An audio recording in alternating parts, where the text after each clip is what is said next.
Nagkaisa si Roberto at Enrique para hindi na makabalik sa kapangyarihan ang mga Montenegro. Habang sila tanggol ay bumuo na ng plano paano nila mapabagsak ang mga gerero.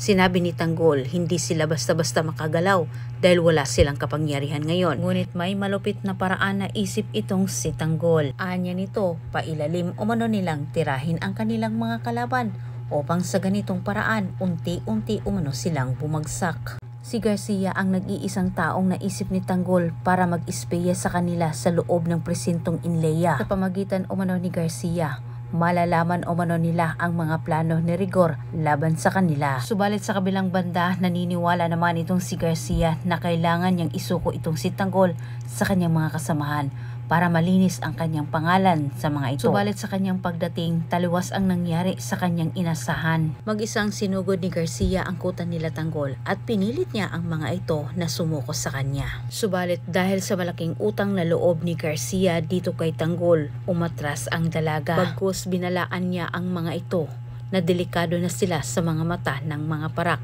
at pati siya ay hindi naligtas kay Rigor. Ang bungakala naman ni Garcia, sa araw na yon, doon magtatapos ang kanilang pagkikita ni Tanggol. Pero may plano si Tanggol at hindi pa rin siya tinatantanan nito dahil sa paraang naisip ni Tanggol na tulungan sila. Nagpakita itong si Tanggol sa lugar nila ni Garcia para kumbinsihin itong dalaga. Ngunit sa kasamang palad, nakasalubong naman niya ang mga kaaway ni Mauro na kung saan ang mga ito ang siyang maging tulay kay Rigor para malaman ni Rigor ang ugnayan ni Garcia at Tanggol. Si Mauro ang nakausap ni Tanggol at isinalaysay niya isa't isa ang kanilang plano. Dahil iisa lang ang kanilang kalaban, hindi nagdadalawang isip itong si Mauro na mag-alok kala Tanggol na tutulong umano siya ng mga ito.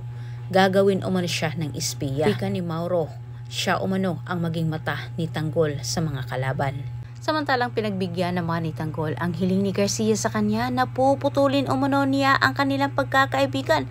Pero nagulat na lang itong si Tanggol nang bigla namang sumulpot itong si Garcia habang siya ay nakipaglaban sa mga kaaway ni Mauro na kung saan tinulungan siya. Diretsahang sinabi ni Garcia kay Tanggol na handa na umano siya katulad ng kanyang tatay na tulungan sila Tanggol para bumagsak ang kanilang mga kalabang mga gerero.